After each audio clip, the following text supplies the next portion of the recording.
fazer um pensamento positivo, direcionar todas as nossas vibrações ao nosso companheiro Jairo, que desencarnou nessa madrugada. Companheiro, né, ligado à nossa irmã Mônica, trabalhadora do Aldernes. E a gente pede a todos que nesse instante possam entrar em vibração para o nosso companheiro. Porque nesse momento, quando nós adentramos a pátria espiritual, nós estamos muito sujeitos às vibrações e às impressões que o nosso pensamento pode gerar. Então é bom lembrar dele agora, né? Feliz, sorrindo como pai, como patrão, como esposo, como companheiro, como colega, como uma pessoa realmente que viveu intensamente enquanto esteve entre nós.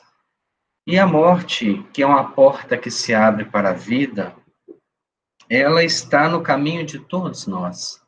Uns mais cedo, outros mais tarde, e chegará um momento onde nós também estaremos atravessando essa fronteira tão tênue entre a vida na dimensão física e a vida na dimensão espiritual.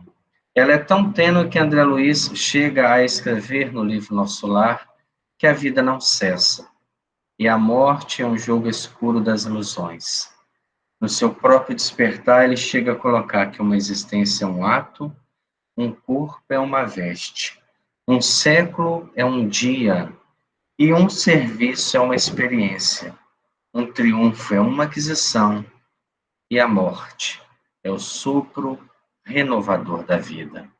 Então vamos orar nesse instante, levando o nosso pensamento a Deus, pensando na família da nossa irmã Mônica, nas suas filhas, na Gabi, na Isabela, no nosso companheiro também que desencarnou, para que sinta-se acolhido pela espiritualidade, para que receba o abraço dos entes queridos que lhe antecederam a passagem, para que haja aceitação acima de tudo, porque o mais importante para nós, Senhor, é a pergunta de número 1 do Livro dos Espíritos, quando Allan Kardec questiona que é Deus, se é que ele existe, e os Espíritos respondem, é a inteligência suprema do universo, que tudo sabe, que toma as melhores decisões para a nossa vida. Se Deus permite, é porque o caminho dessa forma será melhor. E com certeza, Senhor, há meios de tudo se resolverem com paciência e com esperança em Ti. Nós te pedimos que todos tenham aceitação no coração, vibrem para o despertamento espiritual do nosso companheiro. Envolva as nossas irmãs em carinho, em solidariedade, em fraternidade cristã, porque todos estamos no mesmo barco, Senhor. E dia chegará em que até mesmo nós desceremos desse barco em direção ao oceano da vida maior. Que Deus, nosso Pai, nos abençoe, abençoe nosso companheiro Jairo, a toda a sua família, aos pais e irmãos que já partiram há mais tempo, àqueles que ficaram. Que o nosso Senhor Jesus Cristo conforte o coração de todos, abençoe o nosso grupo de estudo e que possamos juntos continuar crescendo em espiritualidade. Que assim seja, Senhor. Graças a Deus. Muito bem, meus irmãos, nós estamos estudando o capítulo 16, é um capítulo extenso, nós já estamos aí na terceira semana, né, estudando esse capítulo, que fala sobre um mandato mediúnico. O que seria um mandato? O mandato é algo que foi investido sobre o médium. Por exemplo, nós comparamos lá atrás, um mandato político é quando uma pessoa recebe por confiança de um grupo da sociedade, de eleitores, a oportunidade de exercer essa função, de direcionar. É uma função que ela recebe por responsabilidade, porque as pessoas reconhecem nela condições para exercer aquele cargo. Na mediunidade não é diferente. Todo médium, quando ele começa a se destacar por uma vivência, por um trabalho contínuo que demonstra a sua boa vontade, a sua disciplina, a sua renúncia, ele começa a chamar a atenção da espiritualidade. ele começa a ser valorizado pela espiritualidade. Eles começam a ver naquele médium um colaborador que tem a capacidade de fazer mais se for investido de uma responsabilidade. Então, eles direcionam um mentor espiritual a ele e entregam a ele um mandato de trabalho, aonde ele vai ter uma capacidade muito maior, muito mais ampla, e pode aproveitar a sua existência, crescendo muito através do trabalho que desenvolve. Neste capítulo, nós estamos estudando um médium que está com o pseudônimo de Ambrosina, mas pelas particularidades, lembra muito o nosso Chico Xavier, e estamos vendo o que é o seu redor espiritual, porque até conversando, né, com algumas pessoas aqui em casa a respeito desse capítulo, quem teve a oportunidade de conhecer Chico Xavier e não tem uma visão espiritual, viu um homem comum, marcado pela idade, pela debilidade física, pelo cansaço dos longos anos dedicados a uma causa. Mas se nós pudéssemos ver Chico Xavier de uma visão espiritual, nós estaremos vendo este capítulo. Estaremos tendo a percepção que os espíritos André Luiz, Hilário e Aulos estão tirando, né, da sua ligação, do trabalho que o mentor espiritual faz, na filtragem daqueles que comunicam. Então, a nossa visão, ela cresce muito a partir do momento que a gente começa a enxergar a nossa realidade com a realidade espiritual. Nós não podemos dissociar o conhecimento espírita da nossa vivência. Nós não estamos estudando uma ciência à parte.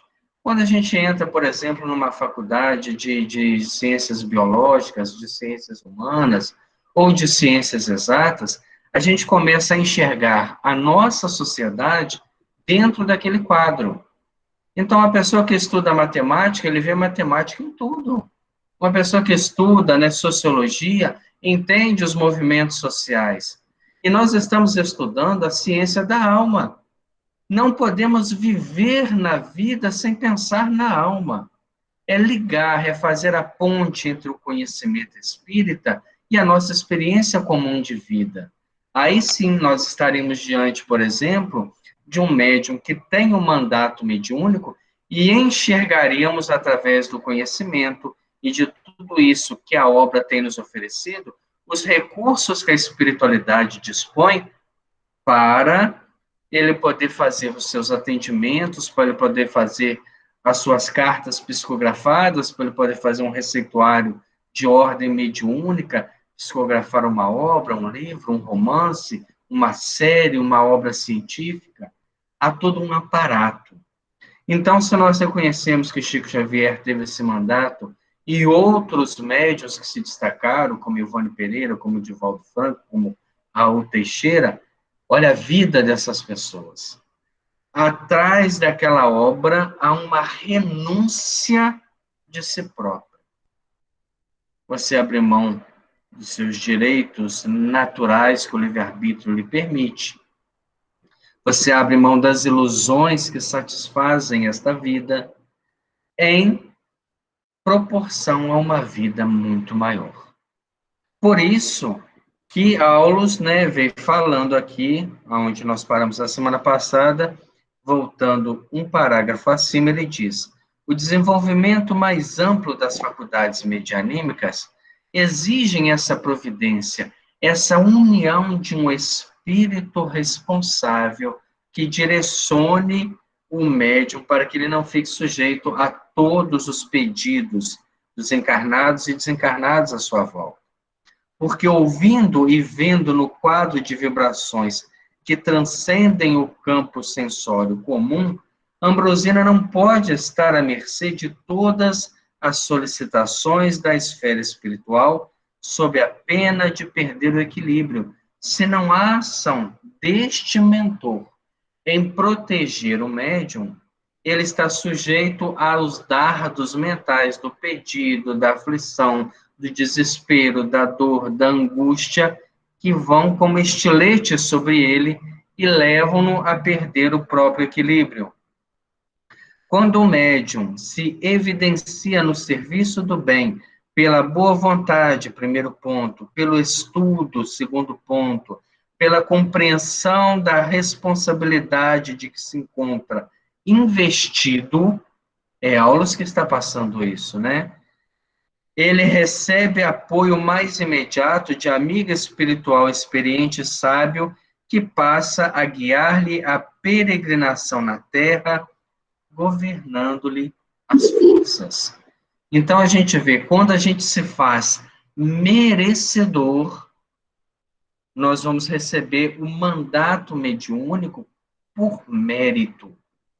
Pela espiritualidade, enxergar em nós não apenas uma possibilidade, mas alguém que renuncia de coração aberto, que tem o prazer de viver, falar e ensinar no bem. Aí eles investem sobre aquela criatura. Aproximam-se, como Dona Ivone tinha o Espírito Charles, tinha Frederico Chopin, como o Divaldo Franco tem Joana de Ângeles, tem Manuel Filomeno de Miranda, tem Marco Prisco, tem uma série de espíritos que escrevem e encontram campo através dele, como Chico Xavier foi intermediário de centenas.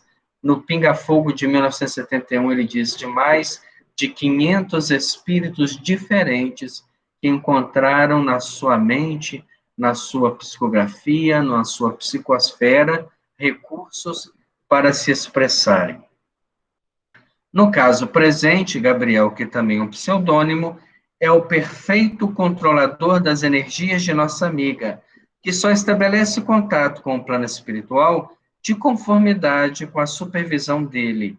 Ele controla, mas para que ele fique ali ao lado dela, para que ela tenha aquele aparelho ultrassensível eletromagnético instalado sobre o perispírito, que a põe em comunicação com ele, é necessária uma postura de vida irrepreensível. Não há mais as oscilações, não há mais as ilusões, é alguém que vive a proposta espírita. Então ela se faz merecedora e mantém, consegue segurar o pensamento nas ondas mentais superiores. Então ela só estabelece contato com o plano espiritual de conformidade com a supervisão dele. Quer dizer que, para efetuarmos uma comunicação por intermédio da senhora, sobre o estudo, será preciso sintonizar com ela e com o orientador ao mesmo tempo. Sim, ela está dentro de um halo mental do próprio orientador. E Aulos coloca: o mandato mediúnico reclama ordem, segurança, eficiência. Uma delegação de autoridade humana envolve concessão de recursos da parte de quem a outorga. Não se pedirá cooperação sistemática do médium sem oferecer-lhes garantias. Então, o médium, se estiver bem intencionado, fiel ao estudo e à vivência dessa proposta, está sob o amparo da espiritualidade superior e tem condições de desenvolver uma obra maior. Em contrapartida, aquele que divorcia a moral da sua vida está a caminho de uma queda brusca. E aí a gente sempre cita o livro Trilhas da Libertação, como um exemplo de um médium que tinha grandes possibilidades, que se tivesse essa orientação que estamos tendo, e envolvido a sua vida a uma proposta dessa, haveria que ter crescido de forma exponencial em direção aos compromissos mais altos. Nós temos dois exemplos clássicos que o quadro social nos oferece. Primeiro, o exemplo do médium João de Deus, que apesar de dirigir uma casa que nunca levou o nome espírita, era apenas uma casa espiritualista do Inácio de Loyola, ele operou alguns tratamentos e, com certeza, favoreceu várias pessoas, por isso, sim, havia um trânsito muito grande. Mas, por não ter uma proposta moral associada à sua conduta, acabou em uma queda vertiginosa que, querendo ou não, respinga aonde não há conhecimento espírita para se expressar e defender a nossa própria bandeira, principalmente quando também não vivemos a proposta. Em contrapartida, nós temos em Franca, no estado de São Paulo, um trabalho muito parecido com o trabalho de João de Deus, o trabalho de João Berbel, que, ao contrário, apesar de todas as suas dificuldades, um homem simples, um lanterneiro, que se dedicou à mesma mediunidade de cura e de cirurgias, consegue um trabalho de ordem muito interessante, hoje estudado pela Universidade de Franca, em São Paulo, onde as pessoas recebem, quando chegam, café da manhã, almoço, tudo gratuito, fazem o tratamento em equilíbrio com o tratamento médico, para que não venha substituir o outro, vive das psicofonias feitas por ele, que editaram já mais de 100 obras espíritas, e a gente vê, não é o fator mediunidade, é o fator humano na mediunidade. Nós que somos candidatos a esse trabalho, quanto mais nós tivermos de base, e o estudo é a base, é o alicerce onde se constrói um trabalho, quanto melhor for essa base, melhor vai ser a nossa construção. Ao passo que se a gente constrói o nosso entendimento apenas através da experiência daqueles que nos antecederam, não que não seja válida, mas não é a única fonte de estudo e de avaliação, nós podemos ruir quando as primeiras dificuldades nos visitarem. Então, paramos nesse ponto na semana passada, damos sequência. Analisando que para comunicar com a médium seria necessário sintonizar com ela e com o mentor, Hilário perguntou, isso, porém, não dificultará o processo de intercâmbio, porque nós teremos que entrar em 2 campos mentais ao mesmo tempo? E Aulos responde, de modo algum, perante as necessidades respeitáveis e compreensíveis, com as perspectivas de real aproveitamento, o próprio Gabriel, que é o mentor espiritual, se incumbe de tudo facilitar, ajudando os comunicantes tanto quanto auxilia a médium. Como eles estão numa única onda mental, há uma uniformidade de pensamentos profundo que liga os dois, basta sintonizar com essa onda, que você vai estar automaticamente sintonizado com o mentor e com a médium. Como isso é possível? Nós temos um exemplo clássico dentro da nossa casa. Se nós tivermos, por exemplo, 2 aparelhos de televisão dentro de casa, ou de rádio que seja, e sintonizarmos no mesmo canal, nós estamos recebendo uma onda, e essa onda está sendo repetida pelos aparelhos e transmitidas, decodificadas, com a mesma informação. Está sintonizada nos 2 aparelhos, recebendo apenas uma onda de transmissão. E assim, pois não, Rita? É tipo um Bluetooth, né? Sim, hoje a gente tem até algumas figuras mais novas para comparar, né? A partir do momento que a onda existe, quem estiver sintonizado, transmite. E nós vivemos num mundo, segundo Einstein, de ondas, de pensamentos, de vibrações. Nós somos varridos por bilhões de ondas nesse instante. Mas nós, mentalmente, escolhemos com as quais queremos sintonizar através dos nossos valores íntimos. Um médium que tem... Oi, pois não. Eu lembrei aqui também, tem questão, por exemplo, quando você põe na internet, tem aquele negócio do IP, que tem o servidor, né? E tem eles ocupam o mesmo IP. Aí, no caso deles, os dois, como é que eu vou explicar? Eles estão na mesma sintonia, e os dois, mas acho que quem resolve, vamos dizer, quem seria o servidor, no caso, seria ele, né? Ele que seria o filtro para saber o que ela vai passar. Porque, apesar dos dois estarem nessa permuta da mesma sintonia, ele seleciona, filtra e ainda protege a médium de certos comunicantes. Um médium, por exemplo, que recebe cartas psicográficas, nem sempre ele vai ter na carta uma autenticidade perfeita da natureza que o espírito está.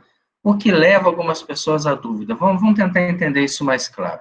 No filme, dá para a gente entender isso, filme Chico Xavier, a primeira carta que aquela senhora recebe, esposa, né, do personagem lá, né, que trabalhava na televisão, era uma carta genérica, mãezinha querida, estou muito bem, estou me desvencilhando. Por quê? Porque talvez o espírito ali não tinha nem condições de escrever. Então, passando pelo mentor, filtra-se muitas sensações, muita coisa que ele queria dizer, talvez num campo até mesmo do sofrimento, que não traumatizasse. E aí, aquela carta era genérica, era uma carta que ainda não tinha uma repercussão profunda. Já a segunda, ele adaptado ao mundo espiritual, ele comprova ao pai a existência, falando de situações que apenas o pai sabia.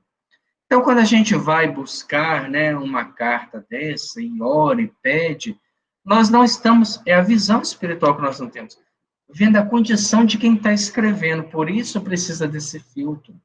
O médium não pode ser um autônomo, que coloca lá, já pensou, a gente vai lá, eu quero uma carta de um ente querido meu que partiu, ele escreve para mim, eu estou no fogo do inferno, eu estou no umbral, eu estou sofrendo, e a gente sai dali pior, sem nenhum tipo de consolo. Por isso que é necessário também essa filtragem. E aí, apesar dos dois estarem na mesma onda de pensamento, ele vai sempre colocar o que pode ser colocado e de uma forma que a pessoa consiga identificar o autor. Vamos mudar de filme, então. Agora vamos para o filme Nosso Lar. Quando Emmanuel traz aquele rapaz que queria escrever para a família. Aí volta Emmanuel com o rapaz, e o que ele fala com o André Luiz? As pessoas precisam de um pouco de espiritualidade para compreender como que esse intercâmbio funciona. E é importante a gente ter isso, porque amanhã nós estamos na nossa casa, na nossa reunião mediúnica, aí nós pedimos, né, um ente querido frequentava aqui, podia vir mandar uma mensagem, a gente tem uma mensagem um pouco genérica, né, meus irmãos, eu estou num novo caminho e tudo, a gente fala, poxa, mas ele nunca falou nessa forma, nunca usou esses termos, só porque morreu, elevou. Não, gente, há uma filtragem que não está chocando. De repente, ele ainda não está em condições exatas de expressar o pensamento com autonomia. Com o passar do tempo, isso leva, alguns vão ser quase que imediatos, outros vão levar dezenas de anos, centenas de anos, para pensar com liberdade. Ao fato que aquele que conhece mais pode, tanto com certeza, se expressar com mais fidelidade. Assinalando a perfeita comunhão entre o mentor e a tutelada, indaguei por minha vez se uma associação daquela ordem não estaria vinculada a compromissos assumidos pelos médiuns antes da reencarnação, ao que Aulus respondeu prestimoso. Então, olha só, a pergunta de André Luiz muito mais profunda do que a de Hilário, né? Vendo aquela associação tão perfeita, ele pergunta, não será que estes dois se prepararam no mundo espiritual a ponto de chegar aqui e expressarem essas correntes mentais tão afinadas? E Aulus responde, né? Assim, semelhantes serviços não se efetuam sem programa. Aí nós pegamos o livro Os Mensageiros, de André Luiz, onde os espíritos frequentavam educandários no mundo espiritual, se preparando para trabalhar no campo da mediunidade. E ali frequentavam anos, estudando, observando, vivenciando o fenômeno no mundo espiritual, muito mais simples, sem a indumentária carnal, e vem para a encarnação já com uma vinculação provável. Olha, se você buscar, se você se esforçar, se você renunciar, você pode receber a proteção de fulano, que aqui está, que vai direcionar o seu trabalho, que de alguma forma vai te intuir até você chegar no caminho, para que a partir daí você caminhem com as próprias pernas e possam crescer juntos. É um compromisso de duas personalidades. Então, existe um programa. O acaso, né, é uma palavra inventada pelos homens para disfarçar o menor esforço. Então, não existe acaso. Ah, por acaso, meu mentor espiritual agora é fulano de tal e vai, né, trabalhar através de mim. Não, havia um programa. Esses espíritos, junto de nós, eles praticamente assinaram, né, um termo de concordância. Olha, você vai encarnar, mas você vai se prontificar a me ofertar a oportunidade de crescimento. Só que a gente chega aqui e as ilusões da matéria, o conforto em excesso, a diversão em excesso, acaba nos desviando do caminho. E a gente fala em excesso porque lá na Grécia, no templo de Delfos, estava escrito: homem, conhece-te a ti mesmo, em cima e embaixo, nada em excesso.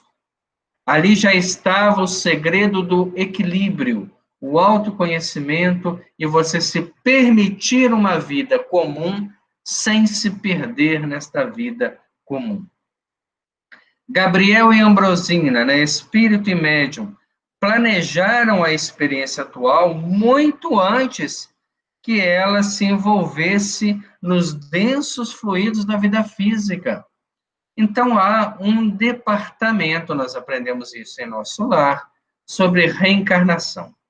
Aí a gente está lá em nosso lar, né, ou em outra colônia qualquer, porque os ministérios são os mesmos, e nós nos candidatamos a uma encarnação. Então, é feita uma engenharia social, com quem nós vamos vir, qual família, que tipo de experiência precisamos, com quem vamos reencontrar, em que tipo de trabalho vamos desenvolver funções. Tudo isso tem que ser montado em várias reencarnações programadas para que a nossa também possa vir. Por isso que o suicídio é uma quebra geral nisso tudo. O aborto, quando você fecha a porta a alguém e atrapalha toda uma construção social que foi montada também para este ser. Isso é na visão material, e tem a visão espiritual que se desdobra. Olha, este ser que vai encarnar, ele é uma pessoa que vai ter a oportunidade de trabalhar no campo da mediunidade. Então, ele tem para com ele já espíritos afins, outros que estimulam, outros que desenvolvem trabalhos. Ele vai estudar na área tal, ele vai ter oportunidade. Só que chega aqui, nós temos a amnésia da reencarnação, esquecemos que tudo isso é a realidade. Quando a gente lê isso aqui tudo, fala assim, meu Deus, será que isso existe? Olha o grau de ilusão que nós estamos. Isso é a realidade. A nossa vida que é apenas um momento, um segundo nessa eternidade, né? Ou melhor, nessa imortalidade. Nós vivemos na eternidade de Deus, porque somos imortais, mas não somos eternos, porque partimos do seu próprio amor. E por que dizer, continua Aulus, né? Não, perdão, André Luiz, continue lembrando ao assistente as suas próprias palavras. Quando o médium se destaca no serviço do bem, recebe apoio de um amigo espiritual. Se esse amigo espiritual e o médium já se encontram irmanados um ao outro desde muito tempo, o instrutor fitou. O que André Luiz está perguntando? Lá atrás, Aulus disse que quando o médium se destaca no bem, recebe apoio de um amigo espiritual. É verdade, nós estudamos isso.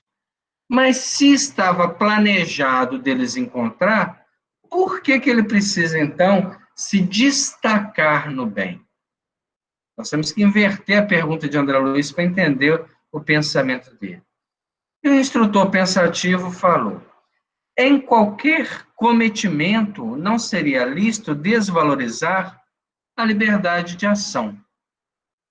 Exemplo, um médium que tenha um trabalho gigantesco como Chico Xavier teve, é alguém que abraçou aquela proposta sem sequer pestanejar nas vontades próprias.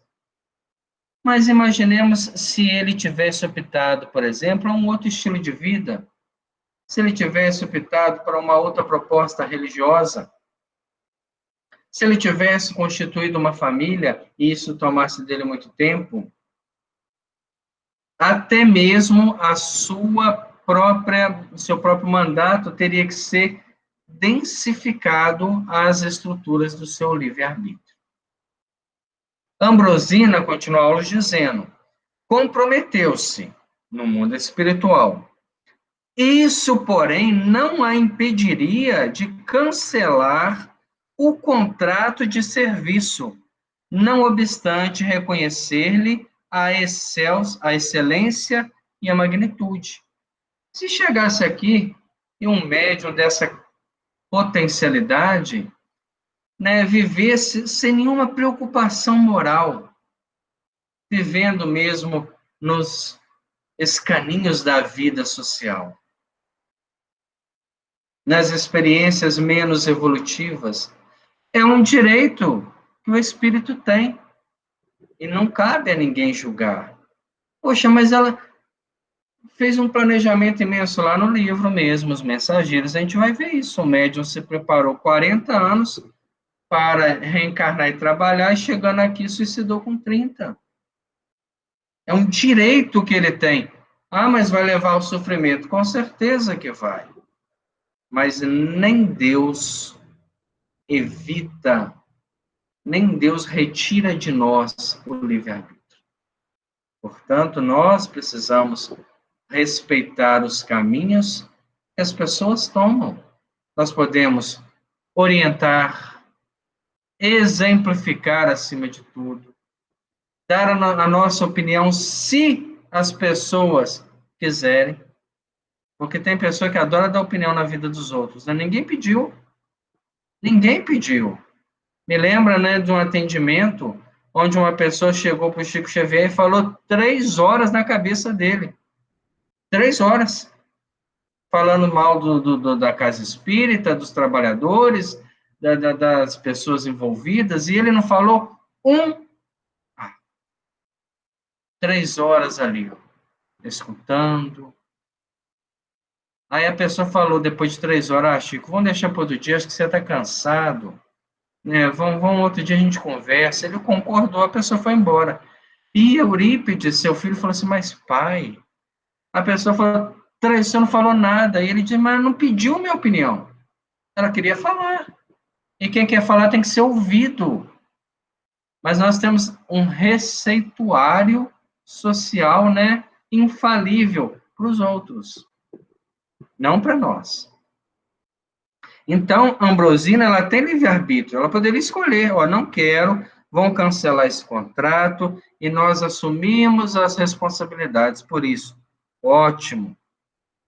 Poderia desejar imprimir novo rumo ao seu idealismo de mulher, embora adiando realizações sem as quais não erguerá livremente do mundo. Nós não saímos desse mundo sem pagar centil por centil. Ah, eu posso escolher adiar? Claro que eu posso, gente. Deus não tem pressa. Vamos tentar, né, pegar o exemplo da Dona Ivone. Ela era uma pessoa muito sozinha, muito solitária, trabalhou muito pelas pessoas na sua casa, na casa espírita, fazendo, né, enxoval, recebendo as pessoas, conversando, consolando, até que através das obras psicografadas, uma pessoa de um outro país, reencarnado, lendo a tradução daquela obra, tomou-se de um sentimento imenso por ela. É um reencontro de almas afins. Naturalmente, deviam estar separados, tanto que um estava num país e um estava em outro, sem nenhum vínculo que pudesse uni-los. Não eram pessoas afeitas a viagens, a congressos, mas o livro chegou até ele e ele tomou de um sentimento muito grande. E por ser uma pessoa que tinha recursos, conseguiu entrar em contato com ela. E marcou com ela um encontro num restaurante no Rio de Janeiro. Ela, quando recebeu aquilo, ficou muito lisonjeada, porque os espíritos que têm ligação entre si se atraem. Eles sentem a presença um do outro. E naquele momento ela sente a vibração de um sentimento que naquele momento não estava sendo vivenciado. E a espiritualidade ali atenta, seus mentores espirituais acompanhando de perto. E ela então toma-se de felicidade.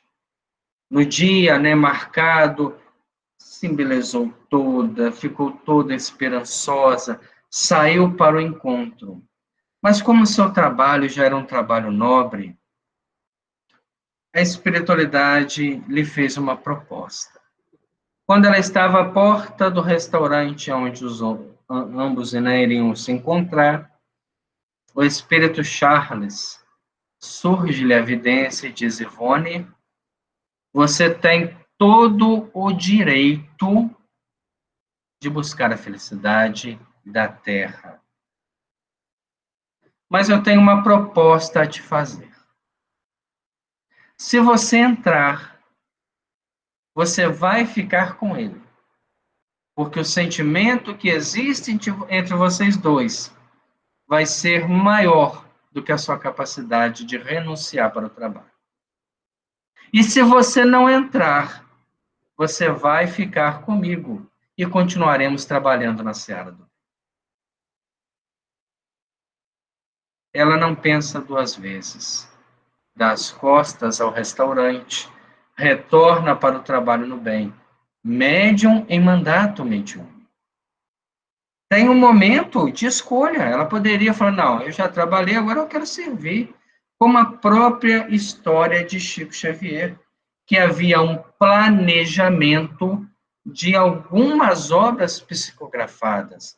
Eram 20, que viraram 40, que viraram 80, porque ia causando um bem-estar muito grande e a espiritualidade vendo a sua capacidade de renúncia, a sua dedicação e o bem-estar que as obras causavam nas pessoas, começaram a investir naquele médium. E quando chegou a 80 obras psicografadas, ele disse, eu não quero mais. Eu tenho direito de escolha. Eu já cumpri a minha missão, porque eram 20, eu fiz 80. E Emmanuel disse, você está certo, Chico. Você já cumpriu a sua missão. Então está na hora de você desencarnar. Porque se você já é um espírito com missão cumprida, vai fazer o que nesse mundo? Vai se perder? Então você escolhe, você não quer mais? É um direito que você tem. Outros vão tomar o seu lugar, mas nós vamos retornar ao mundo espiritual. E aí ele pensou bem, ainda era novo, né? Ainda tinha muita lenha para queimar, que chegou aos 400 livros, e aí a gente imagina quanto trabalho que ele ainda se dedicou. Sempre há o direito de escolha. Todos nós temos. Nós vamos à casa espírita e recebemos uma proposta. É uma proposta. Eu posso absorver essa proposta e vivenciá-la, como eu posso simplesmente virar as costas, ser indiferente, achar que aquela proposta é muito boa para os outros e não para mim. Só que vai chegando um momento que o senso moral desenvolve. E aí eu entendo que aquela proposta, ela só existe porque eu estou ali. Ela foi feita para o meu mundo íntimo, para o meu despertar. E aí nós começamos a nos candidatar a um mandato de ordem maior, a ser um servidor no campo da mediunidade. Os orientadores da espiritualidade procuram companheiros, não escravos. É muito dura a lição de aulas. Ninguém está escravizado a um trabalho mediúnico. Ah, eu sou médium, eu tenho que ir na reunião mediúnica de forma nenhuma. Eu não tenho que ir. Eu devo ir se eu quero. Se eu vou fazer da mediunidade um degrau de ascensão. Ah, mas se eu não for, as coisas complicam na minha vida. Não, isso é consequência de um compromisso assumido antes da encarnação. Antes eu falei, não, Senhor, me manda limitado, idiota, com um olho a menos, sem um braço e uma perna. E ele falou assim, não, vou te dar apenas o compromisso da mediunidade. Aí chega aqui, eu não quero. Vai ter complicações? Talvez. Talvez pelo grau de sensibilidade eu entre em desequilíbrios, eu tenho alguns tipos de crises, mas se eu busco de livre, espontânea vontade, pelo amor ao bem e ao trabalho, a tendência é que essa oportunidade comece a consolar as pessoas, como a consolar a mim mesmo. O médium, digno da missão do auxílio, não é um animal subjugado à canga, mas sim um irmão da humanidade e um aspirante à sabedoria.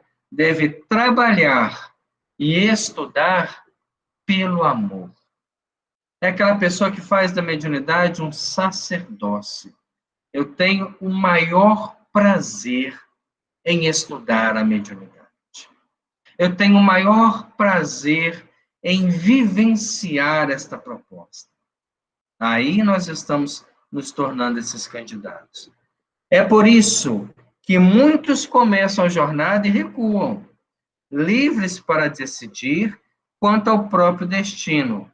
Muitas vezes preferem estagiar com indesejáveis companhias, caindo em temíveis fascinações. Porque o fato de eu não frequentar não me impede a percepção das correntes mentais. E para isso eu não dependo de uma mediunidade estuante. Todos nós captamos correntes mentais. Todos nós captamos as correntes mentais de acordo com a afinidade baseada no nível de moralidade que desenvolvemos. E a partir daí somos intermediários destas mesmas correntes. Inicia-se com entusiasmo na obra do bem. Entretanto, em muitas circunstâncias, dão ouvidos a elementos corruptores que os visitam pelas brechas da vigilância, encarnados e desencarnados. Não são só os obsessores que afastam os médios do trabalho. Aliás, são só os obsessores, né? Mas encarnados também. Aquelas pessoas, principalmente os de dentro de casa, que falam assim, mas você vai no centro hoje? De novo? O que tem lá que tanto você vai? Por que você não gosta de ficar em casa como todo mundo fica? Hoje está armando chuva. Hoje está calor demais. Amanhã vai estar frio. Todo dia há um motivo para que eu não vá. E eu vou permitindo, porque eu não tenho disciplina. A disciplina começa por uma imposição, até que ela se torne natural. Nós estamos afastados pela pandemia, já há quase um ano, da presença física casa espírita. E se nós fizermos uma radiografia, quantos que se mantiveram constantes no estudo? Quantos que se voltar agora às reuniões vão passar por um processo de dificuldade para se deslocar e ir na reunião? Porque perderam aquele ímpeto. Então, nós vamos ter que começar com a obrigatoriedade, para que, com o passar do tempo, novamente, vire a naturalidade. E assim a gente passe a valorizar a importância da convivência. Lembremos que a vida é um segundo na eternidade, passa depressa demais. É assim, tropeçam e se estiram na cupidez, na preguiça, no personalismo destruidor ou na sexualidade delinquente, transformando-se em joguetes dos adversários da luz, que lhe vampirizam as forças, aniquilando-lhes as melhores possibilidades. Isso é da experiência de todos os tempos e de todos os dias. No livro Trilhas da Libertação, o espírito Manuel Filomeno de Miranda, fazendo um estudo profundo sobre a ação das trevas, diante do compromisso mediúnico, enumera 4 pontos que o médium geralmente tomba na sua invigilância, na ganância, no orgulho, na vaidade, que leva aos vícios, né, na sexualidade, no alcoolismo. Sendo que o orgulho e vaidade ele classifica como um único. O desejo dos bens materiais, o orgulho e a vaidade de se achar, o alcoolismo e a sexolatria desregulada são vinculações obsessivas, geralmente onde a mente não buscou correntes mentais superiores. Se prende em ilusões passageiras e de repente vem o despertar. A morte nos colhe e a gente desperta e fala, meu Deus, eu joguei fora uma existência. E aí eu tenho que aguardar a próxima. E como será a próxima? Aonde reencarnaremos? Qual será o nosso grupo social? Em que família? Que contato teremos? Que religião aspiraremos? Imaginemos, né, assistindo há pouco tempo um trabalho de um orador espírita que particularmente eu gosto muito, o Jorge Alain, e ele dizia que o Brasil é uma instituição superior do conhecimento espírita, onde nós estamos fazendo um curso universitário de conhecimento para que na próxima existência possamos encarnar nos países mais atrasados do campo cultural religioso com uma proposta de divulgação. Será que encaramos dessa forma? Ou encaramos o Espiritismo assim, eu gosto, eu sou um espectador, ao passo que eu posso ser um protagonista desta doutrina maravilhosa. Diante disso, André Luiz diz, concordei, mas não seria possível aos mentores espirituais a movimentação de medidas capaz de pôr cobro aos abusos quando os abusos aparecem? Olha o que André Luiz está falando. Mas será que os espíritos não podem frear o médium de alguma forma? Você está entrando pelo caminho errado, a coisa vai ficar feia para o seu lado. Eles fazem até isso, através do campo da intuição, da vidência, mas não nos impedem. E ele ainda diz aqui, cada consciência marcha por si. Eu sei que desvinculando do trabalho do bem automaticamente me vincula ao trabalho do mal. Não existem duas forças. Existe apenas o bem e a ausência do bem. Se eu não estou fazendo bem, eu estou na sua ausência, que nós teorizamos e chamamos de mal. Então, se a minha consciência se compraz em não agir no bem, ela marcha por si só, apesar de serem numerosos os mestres do caminho. O que seriam mestres do caminho? Quando a gente levanta de manhã, todos nós temos esse hábito, né? Nós levantamos, fazemos a nossa prece de agradecimento. Como é bom acordar segunda-feira de manhã, né? E agradecer, Senhor, eu ainda estou na vida, estou encarnado, eu ainda tenho oportunidade de crescer. Aí fazemos aquela leitura que seja pequena, que seja um minuto de sabedoria do professor Carlos Pastorino. É um mestre do caminho. Aí nós saímos, porta fora, temos contato com uma pessoa, com outra, alguém nos chama atenção ao trabalho. São os recados da espiritualidade. Alguém intuído a falar conosco, olha, assisti uma palestra sua, gostei. E aí eu vejo o alcance da minha responsabilidade. Cheguei a narrar certa vez no estudo, né, uma experiência do Haroldo Dutra em Belo Horizonte, profunda. Ele dirigindo com o filho, levou aquela fechada no trânsito, e o estresse da cidade grande do trânsito automaticamente fez ele o quê? reagir. Ele abriu o vidro, né, abaixou o vidro do carro para expor tudo aquilo que nós temos ainda que está guardado. E o filho dele, que estava sentado do lado, perguntou, né, pai, você está nervoso? Ali ele já parou. É o mestre do caminho que ele ainda faz outra pergunta. E se for alguém que assiste às suas palestras? Como nós precisamos escutar? Muito mais do que falar. Por isso a natureza nos deu 2 ouvidos e uma boca. Devemos-nos a nós mesmos a derrota ou a vitória. Almas e coletividades adquirem as experiências com que se redimem ou se elevam ao preço do próprio esforço. Então, nós não vamos estar laçando ninguém para se adequar a uma disciplina que faça uma reunião superior. Nós vamos criar um estatuto interno de trabalho e aqueles que quiserem participar, que se adequem. Ah, mas está muito difícil, mas você tem o direito de não participar. Porque participar de trabalho mediúnico não é um passeio de imprevidências, de invigilâncias e de irresponsabilidades ao campo espiritual inferior.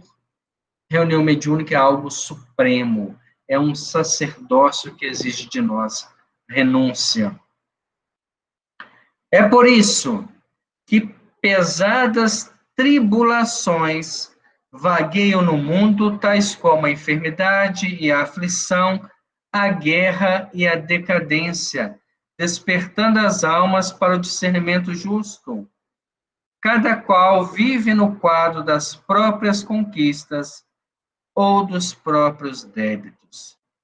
Assim, considerando, vemos no planeta milhões de criaturas sob as teias da mediunidade torturante, milhares detendo possibilidades psíquicas apreciáveis, muitas tentando o desenvolvimento de recursos dessa natureza e raras obtendo um mandato mediúnico para o trabalho da fraternidade e da luz.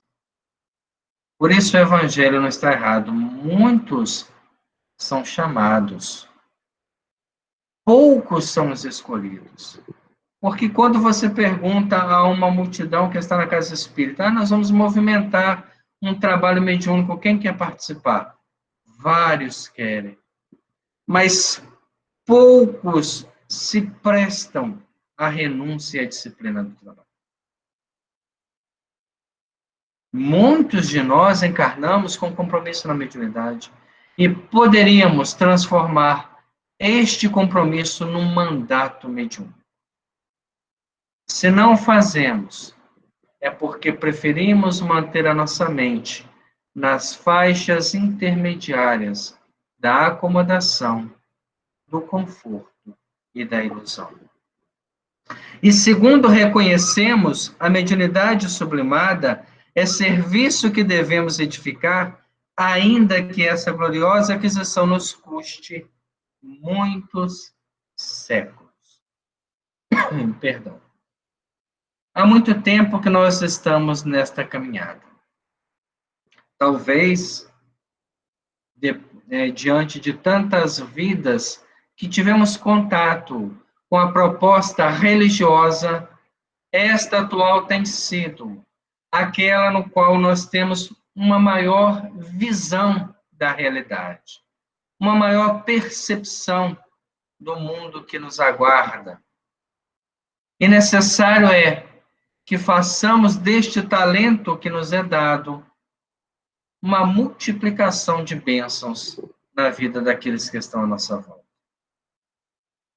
Temos a certeza que se muito temos recebido, também muito nos será cobrado. O importante é darmos aquilo que temos de melhor, principalmente buscando os tesouros que nem as traças corroem e nem os ladrões roubam. Mas ainda, No mandato mediúnico, o tarefeiro na condição de Dona Ambrosina pode cair? Pergunta de André Luiz.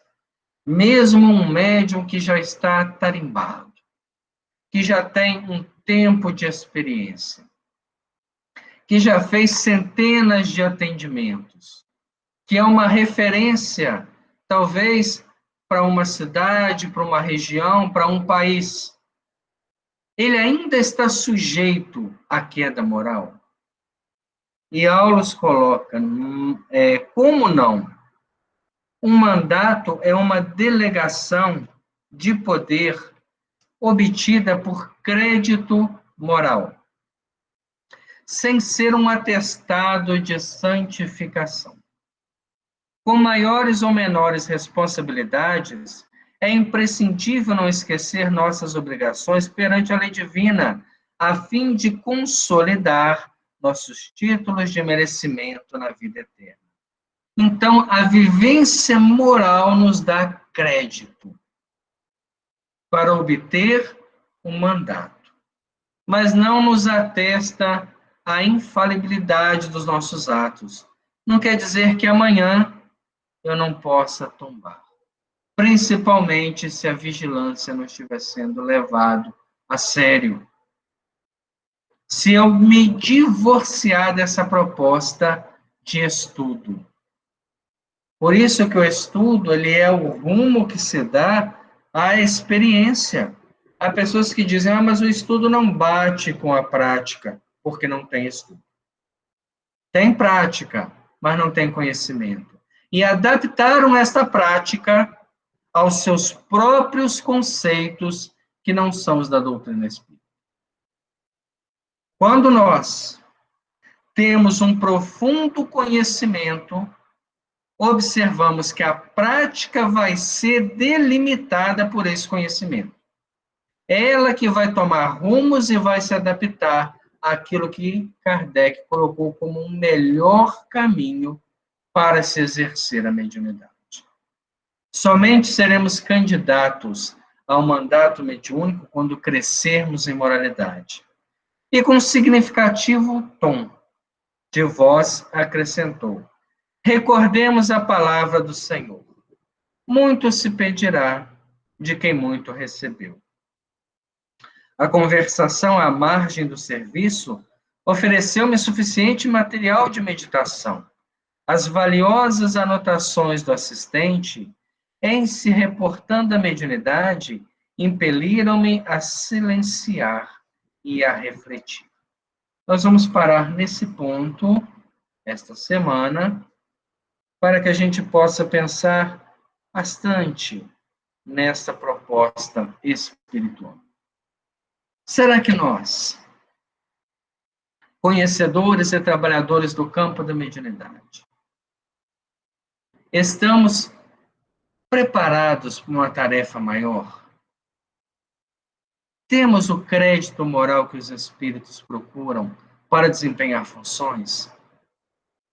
Algumas pessoas precipitadas por um olhar superficial dizem, mas a mediunidade não tem mais nada a acrescentar. Nós temos milhares de obras hoje dentro da doutrina espírita, mais de 5.000 livros expressos, e grande parte deles de ordem mediúnica. Não há por que se investir mais no campo da mediunidade. São pessoas que desconhecem profundamente os segredos do universo. Nós não conhecemos uma mísera parcela da vida. Temos fragmentos da vida superior. Temos um pequeno entendimento de uma ponta mínima de um iceberg imenso que se faz em todas as dimensões da vida. Toda experiência nova que vivenciamos ainda sacode os nossos valores. É necessário um amadurecimento muito grande, e a mediunidade reserva à humanidade grandes feitos no potencial de desenvolvimento dos seus recursos. Há uma imensidade de cultura a descer sobre o nosso plano. E os espíritos querem parceiros na área da mediunidade, para que junto a eles possam distribuir na nossa sociedade aquilo que já é estudado no mundo superior, para o avanço e o aprimoramento da nossa raça. Mas para isso é necessário nos libertarmos de todas as nossas trevas, das nossas superstições, das nossas invigilâncias, da nossa insegurança, para, firmes no propósito de crescer no bem, alcançarmos um bem maior. Na semana que vem nós continuaremos esse ponto. Vamos elevar nosso pensamento a Deus. Senhor Jesus, Mestre querido, neste domingo, Senhor, em que encerramos mais um capítulo deste estudo, e ele vem nos clarear a mente sobre o mandato mediúnico, nós te pedimos, Senhor, abençoe a todos os médiuns que estão sobre a terra. E como nosso codificador nos ensinou, todos somos médiuns. Todos interpretamos correntes mentais, assimilamos e vivemos dentro delas. Que possamos, Senhor, através de uma disciplina, de um estudo e de uma vontade que supere a nossa própria acomodação, possamos encontrar um bem-estar superior em nossas vidas. Um estado mental que nos faculte a convivência com os mentores de ordem maior. Abençoe, Senhor, a todos aqueles que estão em sofrimento. Abençoe aqueles que ainda não despertaram do pesadelo dos vícios. A todos aqueles que estão caminhando pelas duras provas que a vida nos oferece. Nós também, Senhor, não estamos isentos às tribulações. Ainda viveremos momentos tranquilos e momentos ásperos. Que tenhamos maturidade e, sobretudo, consciência para crescermos em espírito. Abençoe a todos nós, Senhor, em particular a nossa irmã Mônica, as suas filhas Isabela e Gabriela e o nosso companheiro Jairo, que partiu ao mundo espiritual nesta madrugada. Que nosso Senhor esteja em seus corações, hoje, agora e sempre. Que assim seja, graças a Deus. Muito obrigado a todos pela presença. Semana que vem nós damos continuidade ao nosso estudo. Boa noite. Boa noite.